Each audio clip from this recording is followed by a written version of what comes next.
কোন মুসলমান মেয়ে যদি বেপরদা হয়ে বাইরে যায়, প্রতি সেকেন্ডে একটা করে জিনা করার মতো কবিরা গুনাহ তার আমলনামা, তার পিতামাতার আমলনামায় লেখা হতে থাকে। যতক্ষণ মুসলমান মেয়ে কসমেটিক পরে সেজে গুজে বাইরে যায়, আল্লাহর ফেরেশতাদের লানত তার উপর পড়তে থাকে। সবচেয়ে বড় কথা, বেপরদা হলে একটা বড় লাভ আছে, বলবো নাকি আপনাদের? সেটা হলো টিজড হওয়া। ইফ টিজিং শোনেন না? কোন পর্দানসীন মেয়েকে কোন ছেলে টিজ করে নাকি? বাংলার যত বড় বখাটে হোক, তার হৃদয়ে যে ন্যূনতম ঈমানটা আছে, যে কোনো বুরকা পরা মহিলা দেখলে সম্ভ্রম করে সরে যাবে, যাবে না? ইংরেজিতে যেটা বলে শি ইজ এ লেডি, তাকে একটা ভদ্র মেয়ে মনে করবে।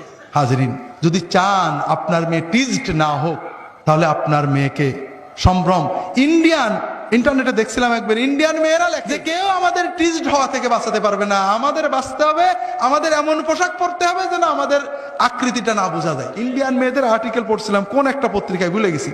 হাজরিন, এখন যদি আমরা মেয়েদেরকে বেহায়া হতে উৎসাহ দিই, ওপেন হতে উৎসাহ দিই, আর বলি ইফটিজিং চলবে না, ইফটিজিংকে না বলুন, হবে নাকি?